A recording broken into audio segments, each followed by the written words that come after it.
பெரிய ஷிரிடி சாய்பாபாவோட ஸ்டாச்சு ஒன்று வச்சுருக்குறாங்க பாருங்கள். தென்னை மரம் எவ்வளோ குட்டியாக இருக்குங்க அவருக்கு முன்னாடி.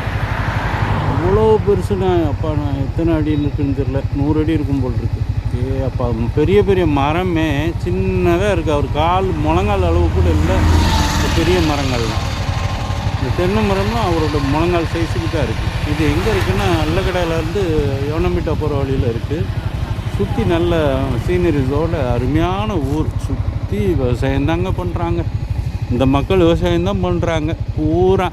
நீங்களும் நல்லபடியாக விவசாயம் நம்ம நாட்டிலையும் எல்லோரும் பண்ணணுன்னா நம்ம என்ன பண்ணணும்? இந்த இவங்க கவர்மெண்ட் அடித்து ஓச்சு விட்டுட்டு வேறு நல்ல ஆட்சியை கொண்டு வந்து, அதை விஜயோ யாரோ அண்ணாமலையெல்லாம் கொண்டு வந்துடாதீங்க. பெரிய திருடன். ஏற்கனவே கட்சி ஆஃபீஸில் 3000 கோடியை காணுமா. அண்ணாமலையெல்லாம் நம்பிடாதீங்க. விஜயாவது நம்புங்க. நீங்கள் அவன் ஆல்ரெடி எல்லாமே சக்ஸஸ்ஃபுல்லாக பண்ணிட்டாப்புல. அதனால விஜய் நம்புங்க. விஜயோட ஆதரவாளர்லாம் கிடையாது. நான் எந்த சினிமாலாம் பார்க்குற பழக்கம்லாம் இல்லைங்க. இருந்தாலும் ப்ராமிஸாக சொல்கிறேன், இந்த திமுக கவர்மெண்ட்டை ஓச்சு விட்டிங்கன்னா தான் தமிழகம் நல்லா இருக்கும். இந்த காலங்காத்தால் கழுத்து திருகிறான் பாருங்கள் டாஸ்மாகில், அதை நிப்பாட்டணும். அதுக்குண்டான வழியை மட்டும் பார்த்து விடுங்க. எவ்வளோ பிரம்மாண்டம் பாருங்கள்.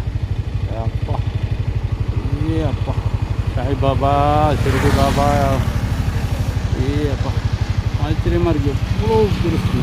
நான் இத்தனைக்கும் ரொம்ப தூரத்தில் இருந்து தான் எடுக்கிறேன். பிரமாதமாக இருக்குங்க.